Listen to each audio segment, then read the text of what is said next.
Okay. Are we live? I think we are live now. Now I'm recording anyways. Alright. Check it out, folks. We are live. Okay, we have a candidate actually trying to enter right now. Also, I probably expect Lisa to join at some point. But we have the Brian right here, representing an American Union, right? The man right here. Very excited to have him. Now, the thing is that any plan, right, one of the most vital parts of any plan is to have a contingency plan. You need to have layers, right? Yeah, in case something critical fails, you can't just say, I'm the only solution. And so many different solutions out there try to cancel out anybody else and say, I'm the only person who's doing anything. But Brian over here has a very exciting proposal. He's very qualified. I'm so excited that he's part of this. And he's also worked with other solutions as well. He's a great grassroots guy and a great grassroots supporter. I'm just so thrilled to have him present today. So why don't you introduce yourself, Brian? Go ahead. I think I already did a Yeah, little bit, but go ahead. yeah. Thanks for the introduction. Yeah, my name is Brian. I live in North Carolina, but I used to live in New Hampshire, where I served 3 terms in the state house as a Democrat. Before that, I worked at the Libertarian Party, and I've been active in politics for 20 years, and the system's really broken.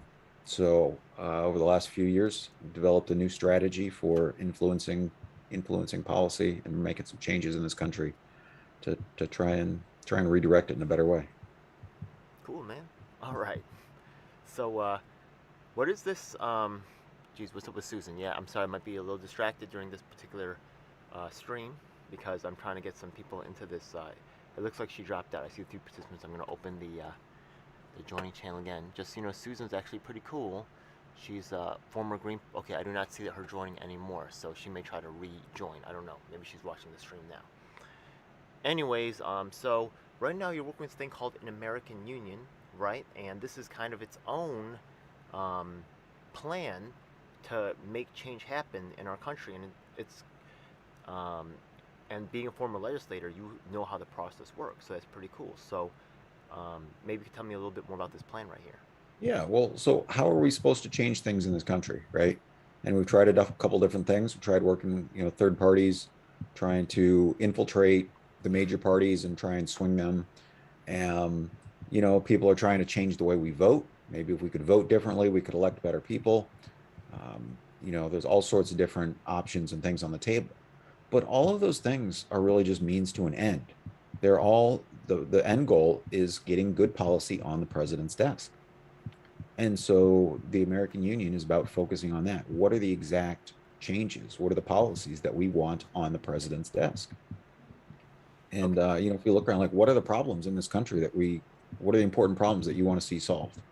Now you actually have a long, thick batch of proposals that you guys have already kind of like put together, right?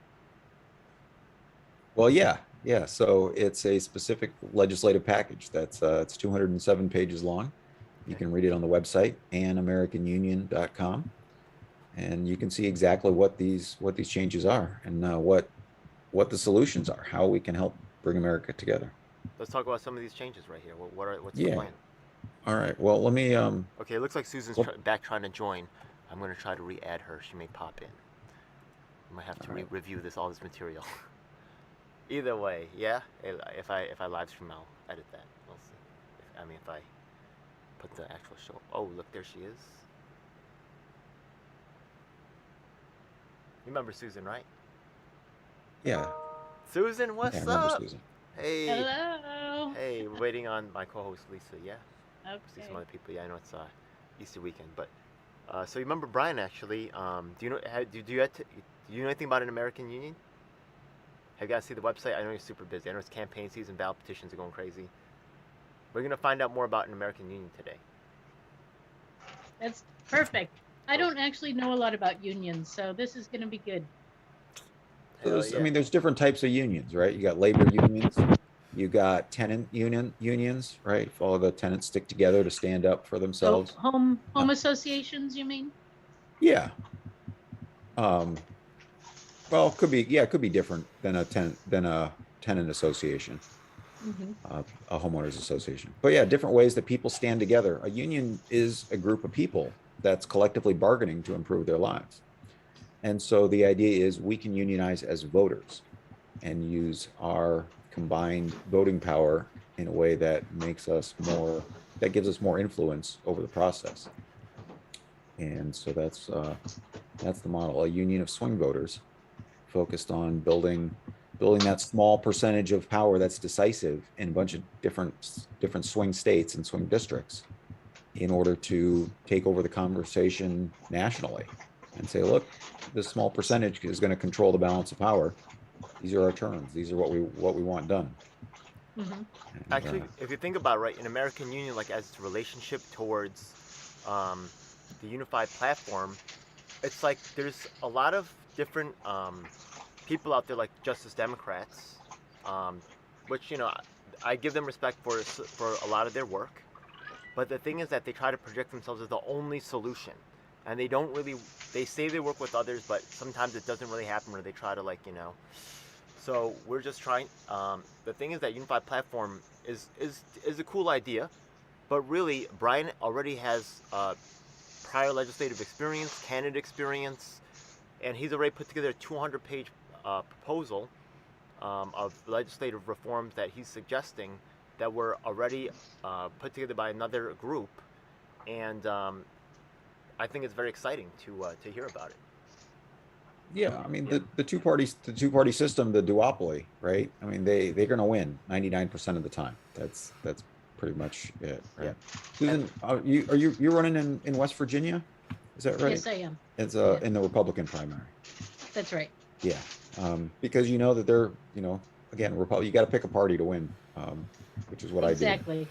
Yeah. Well, 2 years ago, I ran for president as a Green Party member, but you don't get heard. And then they picked Howie Hawkins, which I don't blame them. I mean, I was a new Green, and then I decided I would continue anyways because it was the 100-year anniversary of women's rights to vote, and as a woman, I felt I obligated to continue running.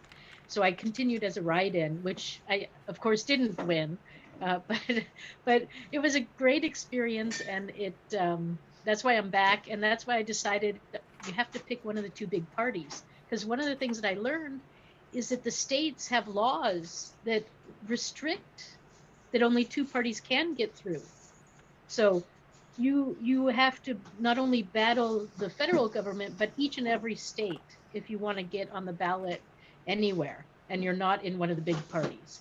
So it just doesn't make sense. And there's plenty of room inside the parties to be something. So they've labeled me a Christmas Republican. So because I'm red and green. Yeah. So I can bring my green ideas into the Republican Party. They're accepting it. So it's not a dead end. One And thing, then you have your moderate and you have your conservatives and One thing I'd like to just mention with that, right? The thing is that on July 3rd, we're having an event to address some of these election issues regarding third-party suppression. But one thing that I really like about Brian's plan right here from an American Union is that he's actually found another way to kind of go past that and try to control it. So Brian, can you talk a little bit more about your plan and how you're addressing that situation? Yeah. So again, the Republicans and Democrats are going to win 99% of the time because that's just sort of the way the system is set up. There's a party in power and there's a party trying to get into power. And so it just naturally, falls into those two groups. And, you guys ever back in high school, grade school earlier, pick teams for sports and they pick like, okay, you're on this team, you're on that team. You guys remember that? And so you'd always get like the big athletic people would be always the first picks, the big, the ones who had the biggest influence on it. And so the Republicans and Democrats have kind of gone after those big influential groups. Like one's got the gun lobby, one's got the gun control lobby, abortion, all these different issues. They pick and choose, but it leaves a lot of people like us that don't really fit into either of those camps. And so the American Union, the idea is, all right, look, they've already picked all the issue groups they want, but instead of us agreeing to be divided, instead, us leftovers can stick together and say, look, we're all going to be on one team or the other. You got to take all of us or none of us. And even though each of us doesn't bring enough votes individually to, to be a big power group, by sticking together around a set of issues, our own set of issues, we can be the deciders. And so you see this in national elections where it's just a small percentage that really they focus on the swing voters, because those are the swing voters are the ones who have all the power. In the in the 2020, we saw how Donald Trump was elected in 2016, even though he didn't get a majority of the votes cast, and if just a few states had just shifted slightly, he would have lost. Likewise, in 2020, if Joe Biden had like 44,000 less votes across Georgia, Arizona, and Wisconsin, Donald Trump would have been reelected. It's those small groups of voters that make the difference. So what if we came together? What if we were that small block of voters that said, look, we don't care about your who you are. We just care about what gets done. What if we could put policy in front of above party and above politicians? And so that's the goal of the American Union, is to say, look, these are our specific legislative demands. This is what we want you to put on the president's desk. And Congress, if you can get this done before the election, we'll reelect you. We don't care, Republicans or Democrats, but if you've gotten this done, we will celebrate your success and keep you in power. But if you don't, then we can vote for your opponents. So what's in that packet right there? That's a great question. Can I share my screen? Please, go ahead. Yeah, all right. All right. So this is inspired by Martin Luther King, and this is a quote of his. It says, "Our only hope today lies in our ability to recapture the revolutionary spirit and go out into a sometimes hostile world, declaring eternal opposition to poverty, racism, and militarism.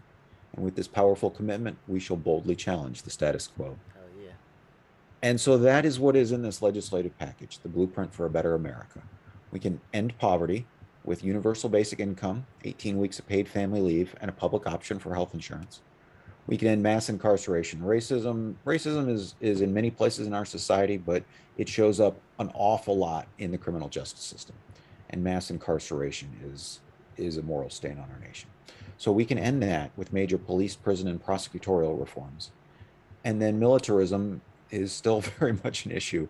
And we can end the endless wars by bringing our troops home and adjusting some of our foreign policies. And so that's the broad scope. That's when you're running for office, you kind of pick three issues, your 3 bullet points. And so those are the 3 bullet points: end poverty, end mass incarceration, and the endless wars. But if you want to dig into the details, that's why the legislation is already out there for people to read. And there's about 50 different policies that are included in there. Can you can we choose like a random one off a page somehow, and then just like you read it to us so we could hear what it looks like? So like, let's say page like 57, right? Yeah, what's the first proposal on that page? All right, so this is the legislative package. Let's see what's on page one. Let's see what this is. Let's George Floyd Justice Act. Interesting. Okay. All right, 57. 57, this is where we're striking mandatory minimums from the U.S. Code. Mandatory minimums where they say, if you get arrested for something, you're charged, convicted of something. Can you highlight it? Can you highlight where you're looking at? Yeah, sorry. So there's a lot of text on that screen, man. Sorry. There is, yeah. Let me try and get to the top of this section. 57, okay. Well, so by striking them, there's a lot of mandatory minimums in there. All right. So this is striking mandatory minimums from the U.S. Code. And so in the document, you can click right on this if you want to read the actual section of the law. Oh, I see. So page 57 is just part of this section 153. Correct. Wow. Okay. Holy crap. Okay. Yeah. Did you want to pick a section number? Is that what you were suggesting instead of a page number? Okay. So I'm sorry. What is page 57? What does that section have to say about mandatory minimums? I'm sorry. I just didn't really. Okay. Now I get it.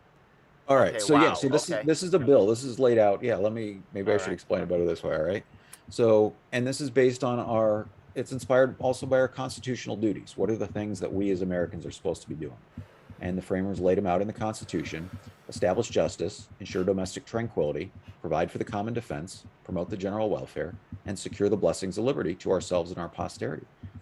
That's what we're supposed to be doing. That's what the Constitution set out as our mandate. And we've gotten away from those things. So Title I of the bill is establish justice.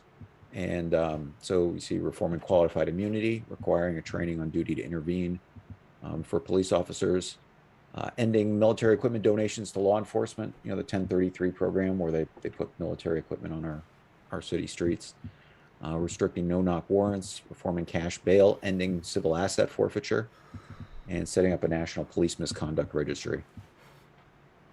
The second part of this subtitle is the Weldon Angelos Justice Act. It ends the federal drug war.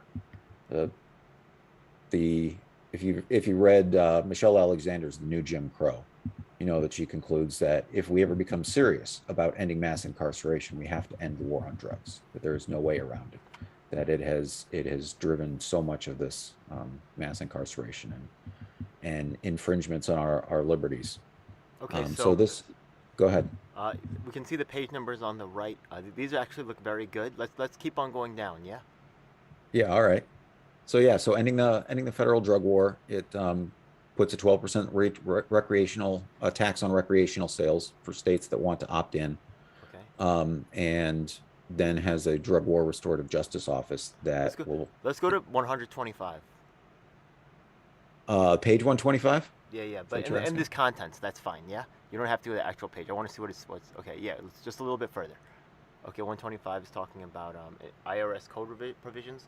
What are your Irs Code Provisions? Well, so this is in the subtitle relating to paid family leave. Okay.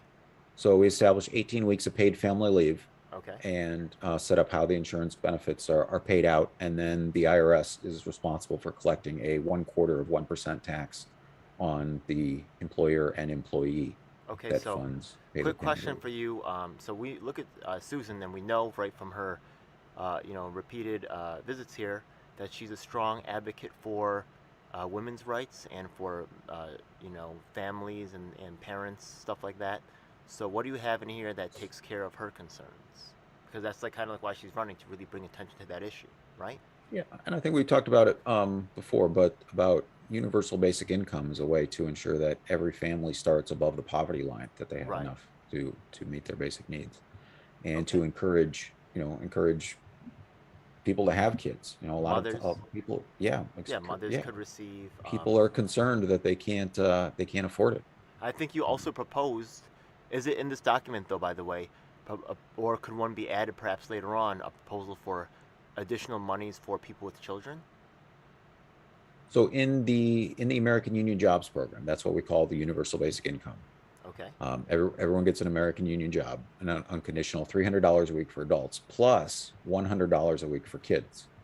Okay. So that, because if Andrew Yang's proposal, you remember, was just $1,000 a month. $100 a week is pretty good. As a kid, holy crap! What? Well, it goes to the parents. It goes to the parents. You can eat on that. And well, yeah. If your parents aren't feeding you, you can eat. 100 a week. So those are some of the policies and things that are in there. Again, there's a lot of them, and we're listening, trying to address as many injustices as we can, and really get to the core. How do we solve the core problems, and trying to dig down into those instead of focusing on the policy. Like, what are the real problems? So this legislation also has a truce in our establishing domestic tranquility section, a truce on guns and abortion. Because if we're asking people to come from all parts of the political spectrum and be willing to re-elect or elect Republicans or Democrats, we need to take away this wedge issue that they use to keep us polarized and divided of guns and abortions. And so what are the real issues that people who are passionate about these issues want to address? And reducing the number of needless deaths is what it's about. And so how do we actually focus on policies that will bring down the number of needless deaths? Well, actually, the way that I thought that really that I thought was interesting when you talked about was the ability to compromise. Because already with myself, other people who may have been viewing may not agree with everything you're saying, right? But the overall package. I don't even agree with everything that's in there, but I come out way ahead if the whole thing gets passed. And this is this ability to compromise and look at the overall package and decide. Maybe you don't agree with every single piece of it, right? But as a legislator yourself, you know that when things get passed, right, they're always trying to hack on all kinds of, is this a package? Right. This is actually what real legislation often looks like. Is this something that we can all agree to? Overall, I say that it looks pretty good, and I really, once again, admire your qualifications as in terms of right three-time legislator. Building something like this.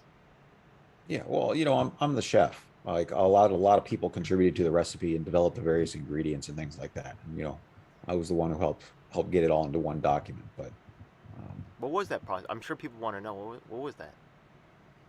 um, so a lot of it was listening, right? Listening to what are the people who are the people that feel like there's injustice going on, and what are those issues? So back in 2018, prisoners in like 16, 17 states went on a prison strike and engaged in hunger strikes. They quit their jobs and to try and draw attention to the dehumanizing effects of our mass incarceration system. And so a number of their demands are included in here, like repealing the Prison Litigation Reform Act, that essentially creates a two-tiered system of access to justice, where prisoners have extra hoops to jump through before they're allowed access to the judicial system. A number of issues like that aren't necessarily important maybe to you or Susan, but are important to some Americans. And so we want to make sure those are recognized. For the larger part, it was essentially a monthly survey, where we asked people to bring forward their issues that they were concerned about, that they thought needed to be addressed, and then also dig into those issues and see what we could build consensus around, uh, see what sort of solutions were acceptable. And so that went on through 2019, 2020, and we developed a package for the 2020 election. Obviously, Donald Trump turned us down. He said no, he would rather keep poverty, keep mass incarceration, keep the endless wars rather than sign this legislation. And so he lost re-election. Yeah. Had a chance to be the most popular president, and if he could actually solve these problems. But so then over the last couple of years, then we've refined it a little bit more for this proposal for 2022. Now, as as I would say an ally of an American Union, I would encourage the candidates who are participating in my platform to vote in favor of it. But I think it'll be difficult for them to find the time to read all 200 pages. But I really hope that they do so. Um, Yeah, and also and really so, understand that message of right. Even if you can't agree with the whole thing, look at the overall package and how it was designed and the potential for actual change, and make your decision accordingly. I think that's fair. Yeah. Um, yeah. yeah. Okay. Cool. Anything else you want to add to Well, I American? can dig in more. I don't know if Hell yeah, Susan had a let's go. question. Well, for me, it's actually very similar to what I've been talking about since 2020. I just label it differently, and I have some other things that I would like to add to it. So, I think to just give pay without expectation of something in return is not going to go well with the Republicans. But if we have people join the local town community, whether they're doing National Guard work or whether they're working in an old folks home, just a couple of hours a week or a couple of hours a month, dedicated to helping out in your community, then it's not just money we're giving, it's money people are earning. And we also give them training with it so that they get a slight education to help them better themselves. So most of my platform is very similar, but then it goes one step further to education and um, human potential. And what we have right now is a lot of people falling through the cracks. So we got to help people get on their feet with mental issues, and then we have to help them learn and grow. And right now the way our country is working is not that way, but it's where we have to go. And I yeah do we have room for three political parties, so to speak, or something like that? I don't know. I don't know if the Republicans are really ready for that step. A lot of what we're going through and seeing are little changes here and there. We're heading in that direction, what you're talking about, but it's a slow process right now. So we need to take small steps to get us there quicker, though. Um, I don't know. I mean, I like the whole package that you have, but I think if you really want some of these things passed, it's going to be easier to separate them and focus on one thing and then the next thing. So we probably Why do, need to why do think you, I about guess, steps. why do you say that? Things like the public option are incredibly popular. Things like universal background checks are incredibly popular. There's all these popular provisions, things like negotiating for prescription drug prices. They're all very popular, and yet they never get passed. So, Exactly, because they're in bills that are too big, and not everybody wants everything that's in a really big bill, but they'll pass one item or they'll pass. So, and I just know this from dealing with the Republicans right now. They don't like the big bills with all the extras in it. So, but they need, there's a whole group of people that want to advance quickly, but then there's a whole bunch of people who like things the way that they are. yes, And people who like things the way they are, that's what conservative means. They're trying to conserve the status quo. And the status quo is exactly. broken. There are tens of millions of people who are hurting, who are suffering, 100 million people who are struggling. And we cannot just keep conserving the status quo. We need change. And so we're at And a you're right. historical time in America where you have an opportunity to make big changes. The Well, same and as we come out of the crisis of the pandemic, the same way when we came out of the crisis of the American Revolution, we got America 1.0 and our government. After the crisis of the Civil War and Reconstruction was America 2.0. I see After the both. crisis Yeah, of the after the crisis of the Great Depression in the 1930s, we got the New Deal was I see America both as 3.0. pioneers. I see And both as yes, pioneers in this like trailblazing in yeah, your own ways, which is super cool. Um, I'm just really a big fan. I yeah. yeah, I'm not taking sides on this one. So yeah, so we have an opportunity to make big changes and become America absolutely. 4.0 at this point in history. We're That coming yeah, up on our 250th birthday. So it's a great opportunity to bring great change, 100%. But we have to present it to people in a way that they can digest it. And we have to, that's our problem. That's because the people, not everybody is on the same page. I'm willing to support an American Union. I'm willing to support Susan, and once again, what I said earlier about the compromise thing. Um, Brian has a powerful program. He's got great qualification. He understands the game. You do too, Susan. I hear what you're saying. I know what you're talking about. yeah. I'm not saying that that's not a legit concern. Every community is slightly different. So Brian's been a lot of places. He travels a lot, like taking care of these issues. So he also has more a national perspective. Um, but you know what's right for your community. I can't deny that. Well, this is what Dr. Martin Luther King warned us about in his letter from Birmingham jail. The white moderates who say, we'll fix these things eventually. Let's just go easy and go slow. No, we know these things are problems. 80% of Americans agree that the war on drugs is a failure. And yet Congress is still mucking around trying to figure out if they should even allow banks who have legal cannabis sales, if they should even allow banks to take the money. Like, they're not getting anything done. So this frustration is spread all across America.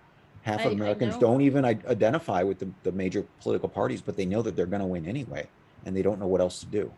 So we need a better way to organize, to come together around a whole package of demands and say, look, let's fix all these things at once. We have the opportunity to do it in 2022 by focusing on key swing states.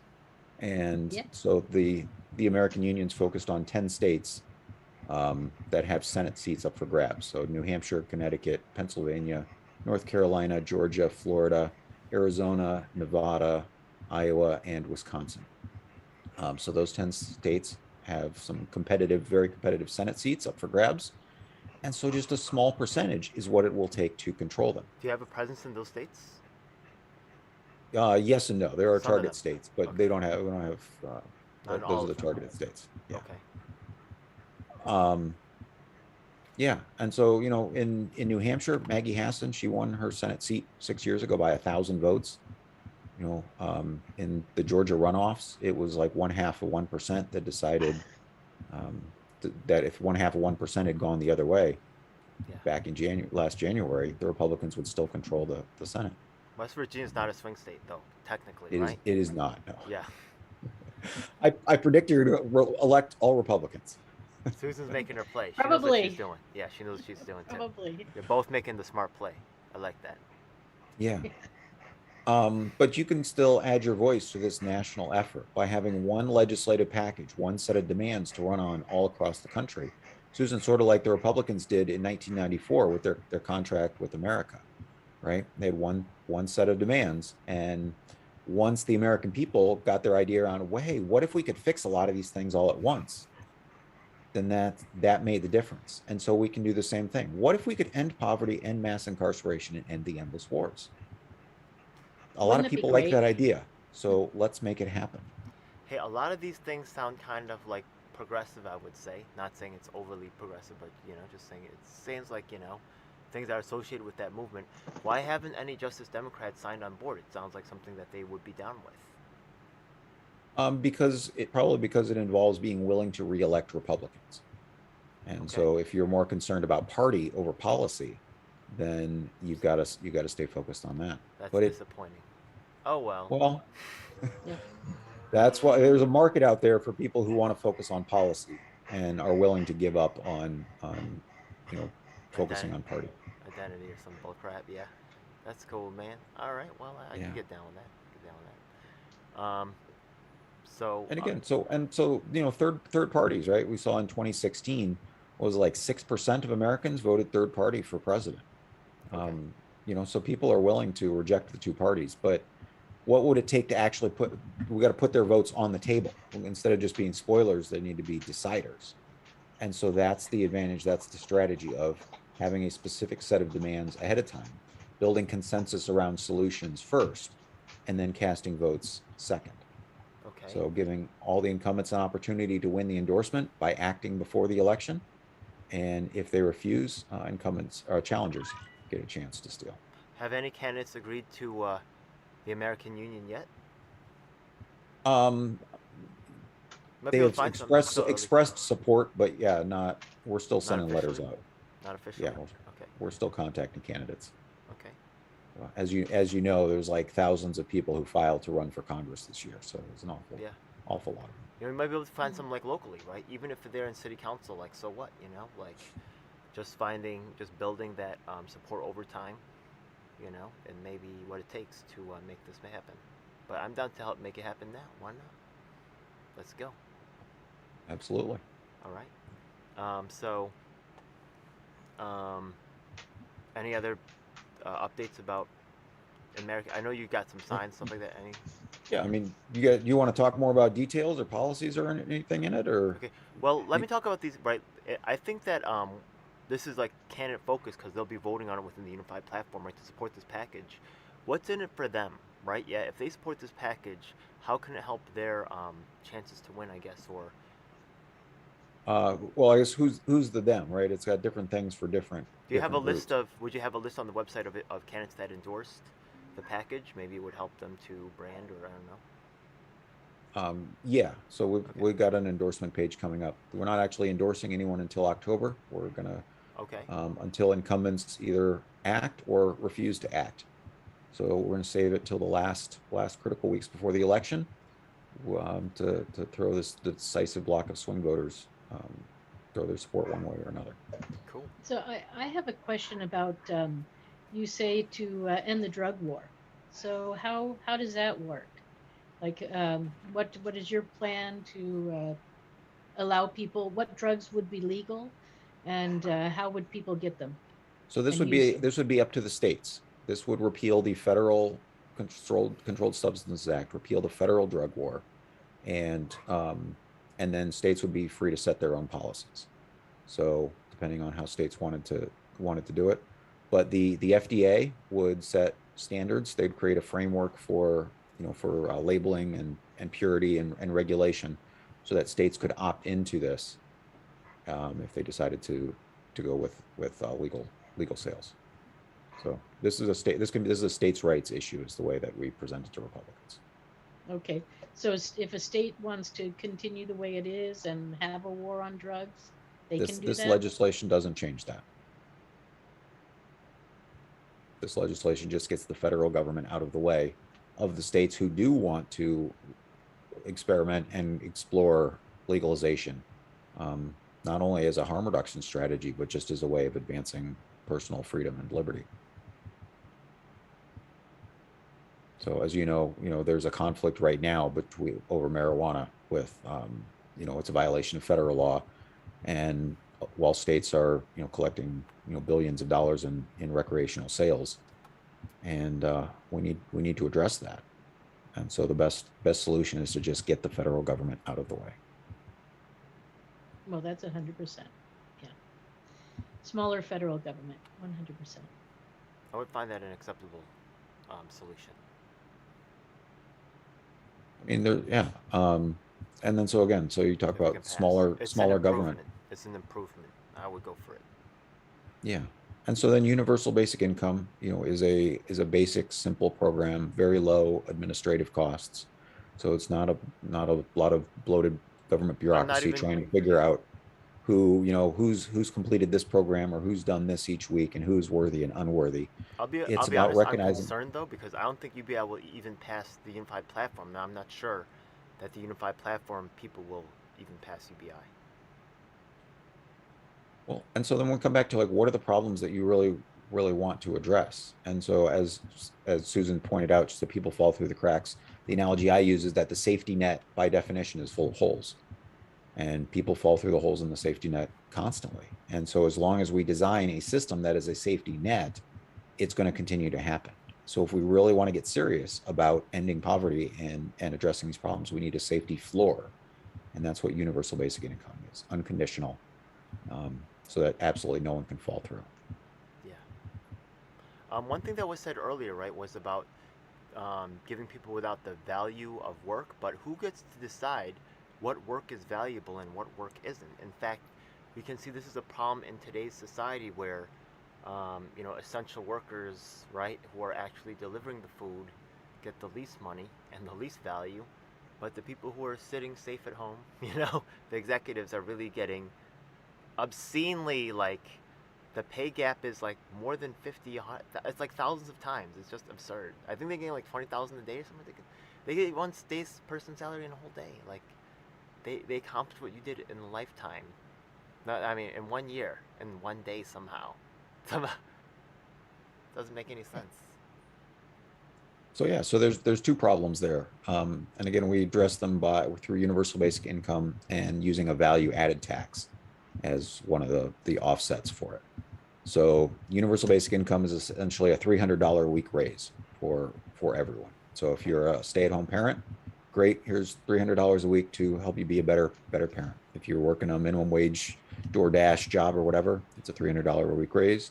If you're Elon Musk, it's a $300 a week raise. Everybody gets the same. And then the value added tax, it claws back based on your consumption, based on your spending. So if you're not spending much, you're not paying much. But if you're buying super yachts, you're paying lots. Have you ever been in a country with VAT tax? I have not been in a country with a VAT. I have. Other than buying things on the internet from countries that have. It feels like a sales tax. It is.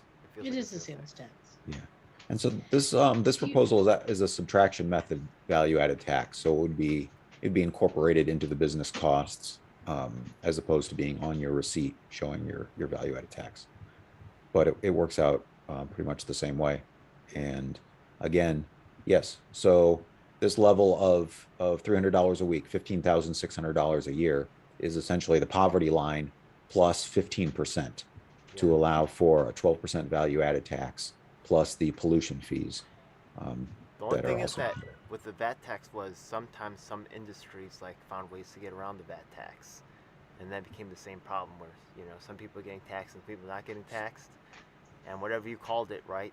It was the old palms came back. You get what I mean? Yes. And again, that's why the subtraction method, so that it's an internal cost paid by the business, so that you can't have certain industries that say, well, I don't have to pay. Right. Well, you have the value added tax added on afterwards. Then, like you're saying, right, you can create exemptions for people. And so this gets rid of that opportunity for Congress to create loopholes. Okay. All right. Good. I That's hope the there's But something. Go ahead. I have a UBI question. Isn't that the same as welfare? What's the difference in your mind? I know. Oh, well, I've been on welfare. I'll tell you. Yeah. Okay. I'll tell yeah, you. Okay. yeah. Ready? Well, yeah, go ahead. Okay. So when you're on welfare, right? You're on welfare for a little bit, right? But then the thing is that in the office they tell you. I've been there a couple times. They say under President Clinton, yeah, they changed it, and now you're on something called workfare. You got about a month, then some. I forgot the exact time, right? It's about a month or something like that, maybe a couple weeks. Then, right? Yeah, you're gonna be working for sub minimum wage. So, you better get this job. So you need to bring back some of those business cards and prove that you're right. And some people cop out by going on disability, right? It does happen, but there's a lot of people that are just screwed. I mean, sub minimum wage. I mean, that's really what happens to these people, right? Prior felons, they can't find work. I mean, So what you hit kind on a of couple of code is different that? things. Yeah. Yeah, you hit a couple of different things that makes this different from universal basic income. One is because it's unconditional. Nobody's going to yank it out from under you if you start doing well, right? If you're on disability and then you say, hey, I'm going to start selling things on eBay or whatever, but if your income gets to a certain level, then they yank it out from under you and you can lose it. So it creates a disincentive to work, welfare and disability and things like that, which is why universal basic income doesn't do that. It's just an unconditional floor that you can Well, use we to could build as just high as you change the want. law. We could just change the law about welfare. And so we don't need to rewrite and make a new thing. We can just change that part of the welfare law that states uh, it's, it's time limited and just make it uh, extend it for eternity, Make it right? a UBI. I Okay. don't, Make it a yeah. UBI. I mean, Okay. She wants to just Well, expand the welfare I mean, program. but we've got dozens and dozens of different welfare programs that all overlap, and then still manage to let tens of millions of Americans fall through the holes in the safety net. During 2020, during the pandemic, Texas rejected something like 90% of welfare applicants. And if you've gone through this why process, was that? because they have a financial incentive to pay out as little money as possible. So they're always looking to keep their expenses as low as possible. They're in a mindset of scarcity. And instead, UBI will shift this country to a mindset of abundance that, look, there's enough for everybody to meet their basic needs in this country and then some. But that should be the floor. Everybody ought to be able to have enough to meet their basic needs. And the easiest, simplest way to do that is not through a whole bunch of different welfare programs that invade people's privacy, that have a lot of bureaucratic requirements, that require a lot of administration. The easiest, simplest way to do it is just with one program that covers everybody. Yeah. So I'll say what they told me when I was talking about my program, Mother's Pay and Parent Pay and stuff. So we can just give a voucher, right? Well, I mean, so another part of universal basic income is it's a statement of trust, a statement of faith in everyone that, look, I trust you to be able to solve your own problems. I trust you to be able to make good decisions. Now, we know there's a non-zero amount of people that are going to that are going to mess this up and are going to make bad decisions. But by being willing to make it unconditional instead of saying, all right, well, you have to go out and prove that you're worthy of this money by bringing back business cards and things like that. Instead, putting faith in people. I mean, that's the way we raise our kids, right? Is by teaching them that they're worthy of trust, that they're capable, and giving them the opportunities to succeed. That's how you turn them into productive adults, not by micromanaging all their decisions. And you know, and you know, you gotta trust people. And so universal basic income will increase the trust in our society, which is pretty low, which really needs to be fixed. And so it goes back to what are the core problems in this country that need to be addressed. And while you're correct that there are other ways of ending poverty that aren't universal, universal basic income has those side benefits of increasing trust in each other. And so that everybody knows, everybody remembers that they are Americans, that we're all in this together, that we're all looking out for each other, and that we all want to see each other succeed, or we should. And so making sure people have the resources to at least not start in a hole each month, just struggling to meet their basic needs. At least start them Okay. at ground level. I do also have a question about. I know it's somewhat related, not exactly related, but when we hear the word an American Union, one of the first things students said was about labor, right? Are there any provisions for labor in American Union? Provisions for labor. I'm not. Can you give me an example? I'm not quite sure what you mean. I don't know, like maybe The- protecting workers' rights somehow, or just what are the It, provisions for labor just in general in the no, it American doesn't. Union It land? doesn't change labor law. It doesn't have card check or anything like that. But what it Okay. does is it empowers people. And Okay. so if you're making minimum wage and then all of a sudden you're guaranteed $300 a week, now you have something to negotiate with. You can say, look, Mr. Yeah. Employer, I don't want to put up with your job anymore. And now Yeah. I have options. You can no longer threaten me to take away all of my income because Yeah. my American Union job guarantees me that I still have some income. And so by taking that threat away, we'll empower workers to stand up for themselves. And so you might see that play out in a couple of ways, right? If they're lousy, crappy jobs, then the price of labor may need to go up to persuade people to take on these lousy jobs. If they're good jobs that people like, then you may see the price of labor come down because you've got your $300 a week that you're willing to still come out at the same level. And if you really like that job, then like in nonprofits and things like that, people may be willing to do them for less with their $15,600 a year from the American Union job. And again, the Can I? reason for, yeah, go ahead. I just was wondering, what state are you in? I forgot. North Carolina. Okay.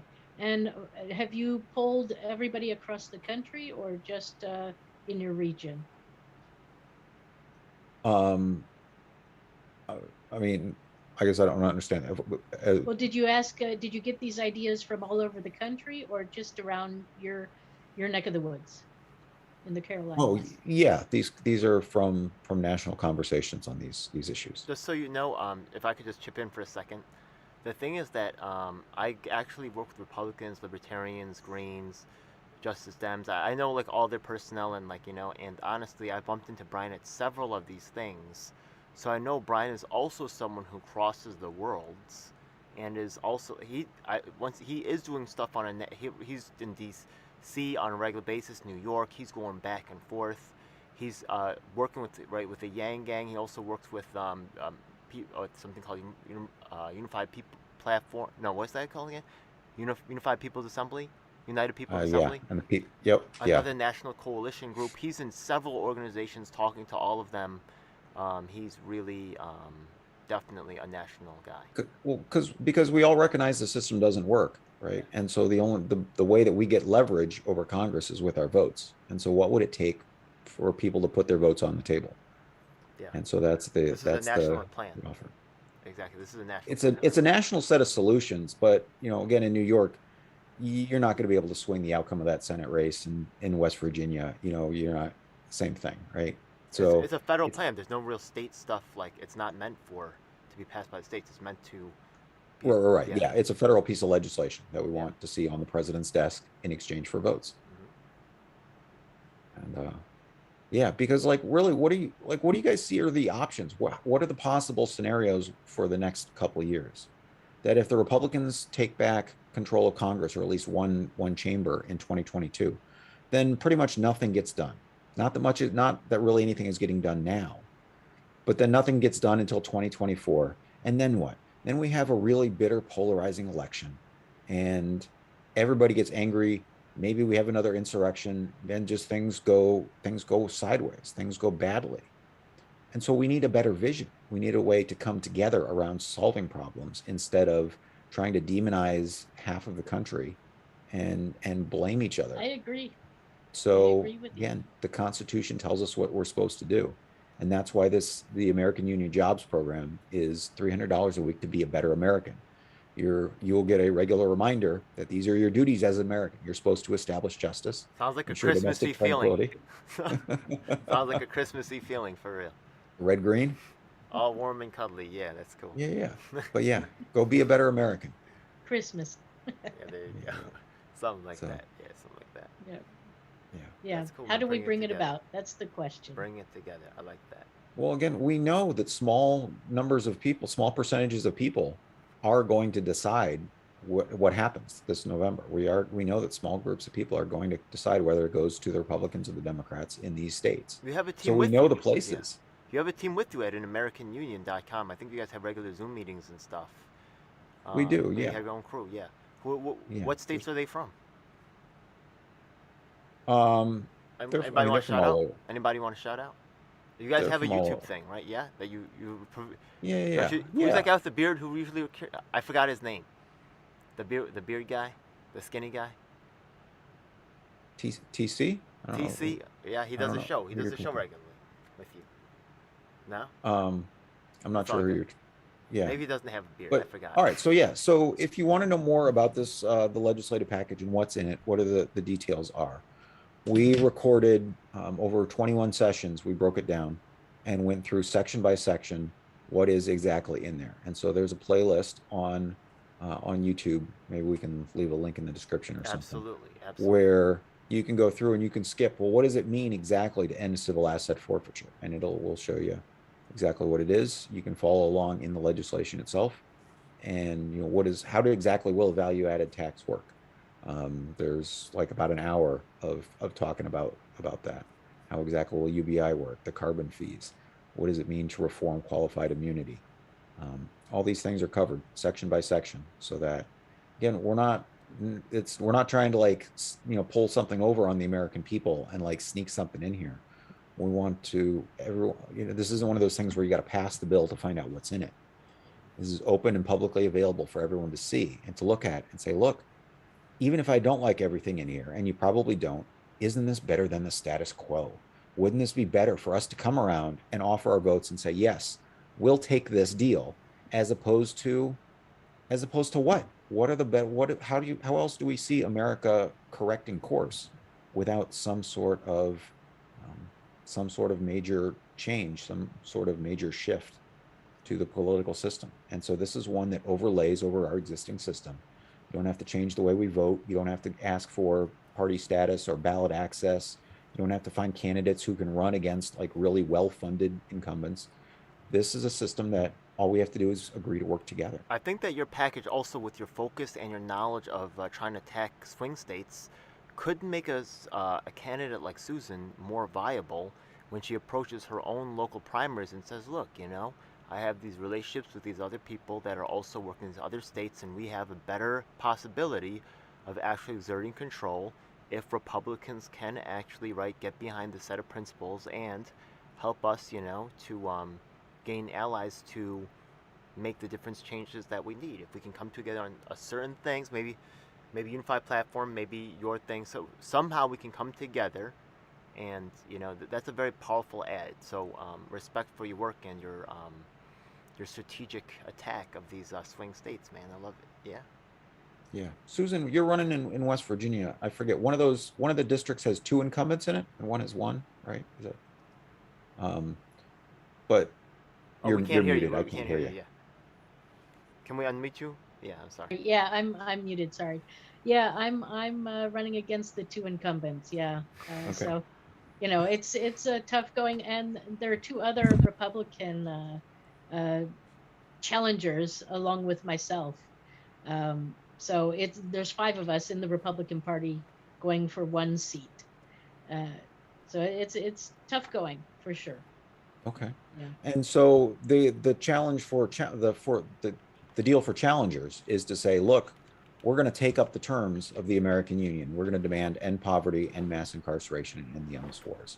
And so if the incumbent is willing to act and the incumbent gets this done, then I'm willing to support the incumbent in 2022 and put the good of the country, put this policy ahead of my own personal ambitions this year.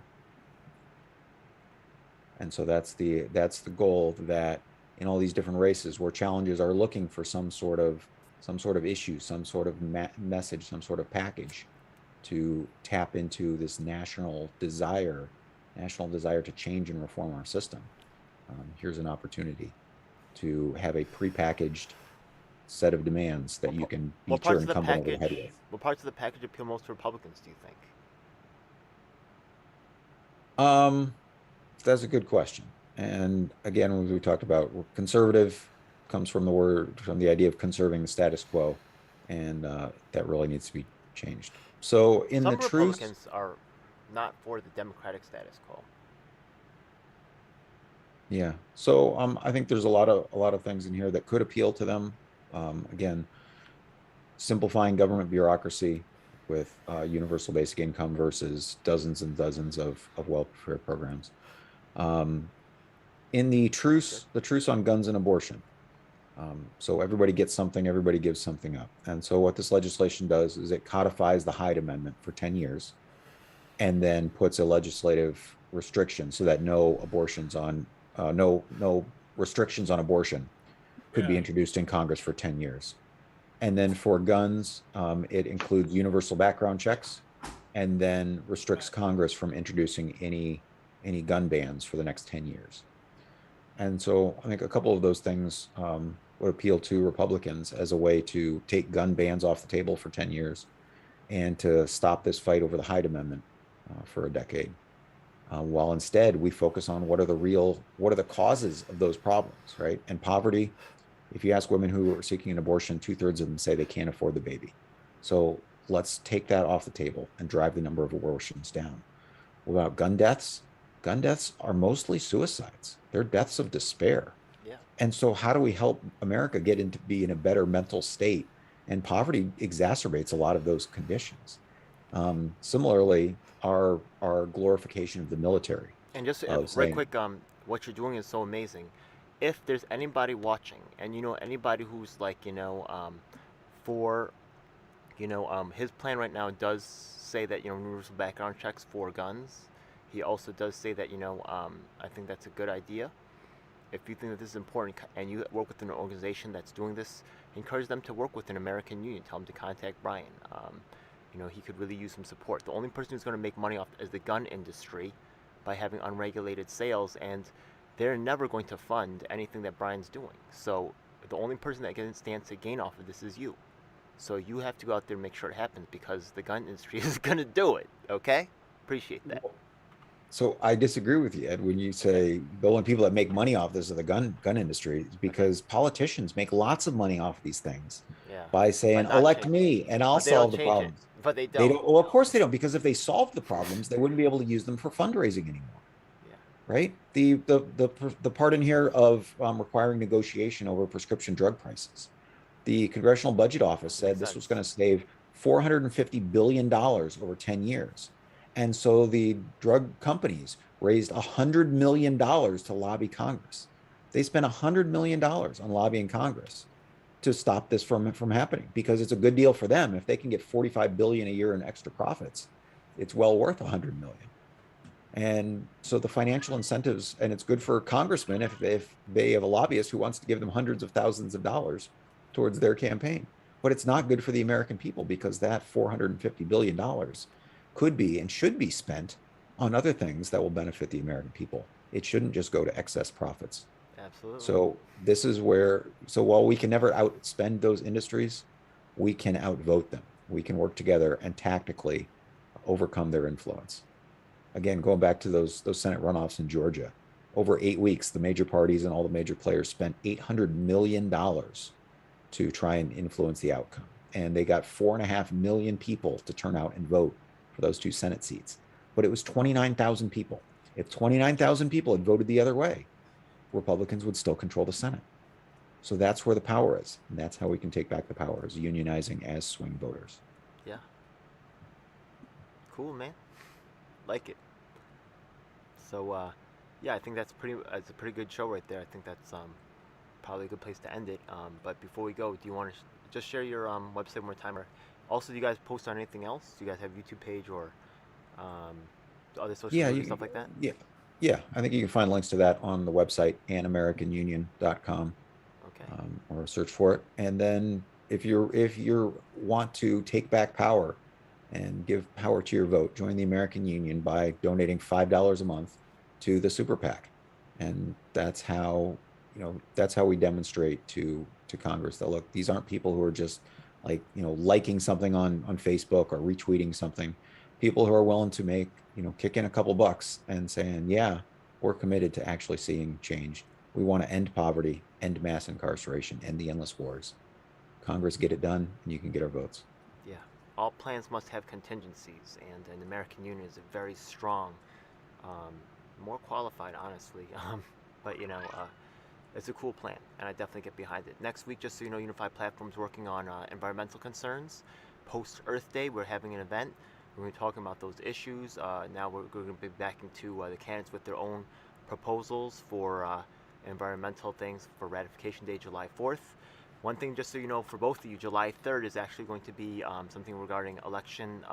Uh, um, there's a lot of things that the duopoly does to keep third parties off the ballot, creating an unfair situation. They prevent candidates such as Susan, such as maybe even yourself, Brian, from engaging on the debate stage.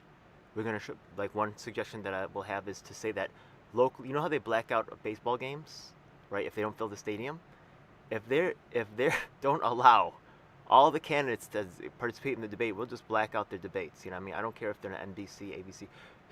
Freak you! Stop interfering with our right to hear these candidates. Right? We'll just ban them. So they can't do that. Yeah, that'll be hilarious. I just spoke to Jonathan Martin, one of the few third parties in the nation. Hopefully he'll get on board. Still trying to talk him into it, but we are in talks right now, and I'm really looking forward to the future for this particular program. All right. So anything else? I guess that's it, right? That's a wrap. All right. I'm gonna hit. Thanks for having me today. No Appreciate doubt, the brother. opportunity. Hey man, you are just an inspiration, man. Your qualifications are just they're no joke.